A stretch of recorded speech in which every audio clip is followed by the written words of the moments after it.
வணக்க நேயர்களே, இன்று அக்ஷயம் சேனல் வாயிலாக சங்கடகர சதுர்த்தி விரதத்தின் மகிமை பற்றியும் விநாயக வழிபாட்டு முறைகள் பற்றியும் பார்க்கலாம்.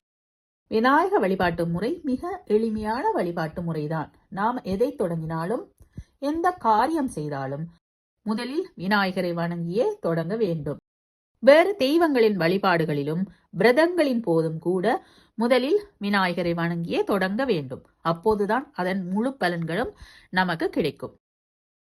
விநாயகரை படமாக விக்கிரகமாக மட்டுமல்லாது மஞ்சள், சந்தனம், சாணத்தை பிடித்து வைத்து கூட விநாயக வழிபாடு செய்யலாம். எந்த நாளிலும் விநாயகரை வணங்கலாம். விசேஷமாக சதுர்த்தி வழிபாடு சிறப்பு. அதிலும் தேய்பிறையில் வரும் சங்கடகர சதுர்த்தி விரதம் மிகவும் விசேஷமானது. எப்பொழுது இந்த விரதத்தை தொடங்கலாம் என்றால், ஆவணி மாதம் வரும் விநாயக சதுர்த்தியில் இருந்து இந்த விரதத்தை தொடங்க வேண்டும். பின்னர் மாதம் வரும் சங்கடகர சதுர்த்தி என்று கலண்டர்கள்ல குறிப்பிடப்பட்டிருக்கும்.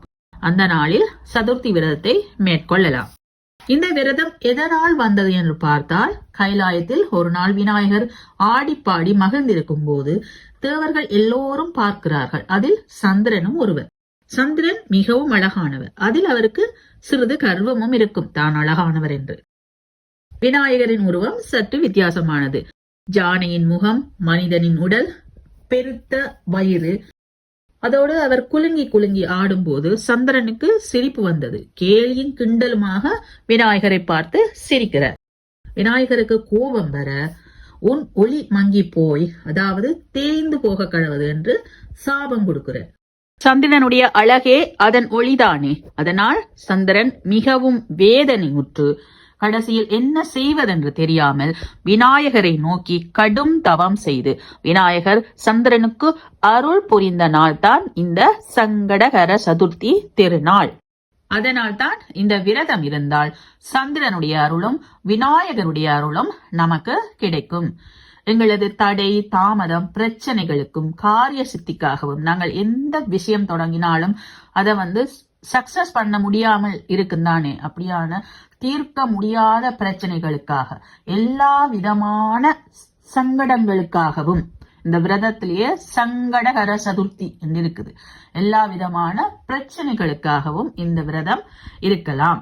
காலையில் எழுந்து நீராடி முடிந்தால் அருகில் உள்ள விநாயகர் கோயிலுக்கு சென்று அருகம்புல்லு வைத்து, விநாயகருக்கு மிகவும் விசேஷமானது அருகம்புல்லு வைத்து வழிபட்டு உபவாசம் இருப்பது நன்று. நீராகாரம் மட்டும் எடுத்து மாலையும் இரவும் கூடும் நேரம், கோயிலுக்கு போக முடியாவிட்டால் அந்த நேரம் வீட்டில் விநாயகருக்கு அபிஷேகம் செய்து, விக்கிரகம் இருந்தால் மோதகம், கொழுக்கட்டை, அவர் ஏதாவது ஒரு நெய்வேத்தியம் வைத்து தூப தீப ஆராதனை செய்து பூஜை செய்து விநாயகர் அகவல் அல்லது காரிய சித்தி மாலை படித்து எங்கள் வேண்டுதல்களை மனமாற நாங்கள் வைத்து இந்த விரதத்தை உணவருந்தி முடித்துக் கொள்ளலாம். இந்த விரதத்தை தொடர்ந்து செய்து வர சந்திரனுடைய அருளும் விநாயகருடைய அருளும் எமக்கு பரிபூரணமாக கிடைக்கும்.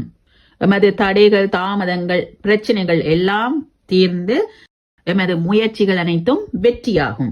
அது மட்டுமல்லாது ஜாதகத்தில் கேது தோஷம், கேது நட்சத்திரங்களான அஸ்வினி, மகம், மூல நட்சத்திரங்களில் பிறந்தவர்களும், லக்கினத்தில் கேது இருப்பவர்களும், 2ஆம் இடத்தில் 7ஆம் இடத்தில் கேது இருப்பவர்களும் விநாயகர் வழிபாடு செய்து வர கேதுவின் தோஷம் நீங்கி கேதுவினால் ஏற்படும் தடைகள், தாமதங்கள், பிரச்சனைகள் எல்லாம் நற்பலன்கள் ஏற்படும்.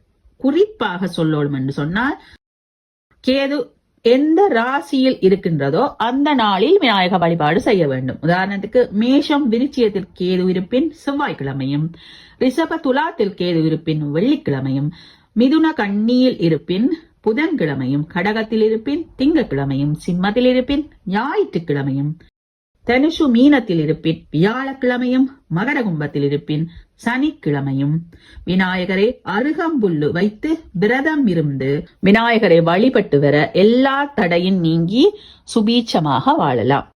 உங்கள் அனைவருக்கும் விநாயகரின் அருள் பரிபூரணமாக கிடைக்கட்டும்.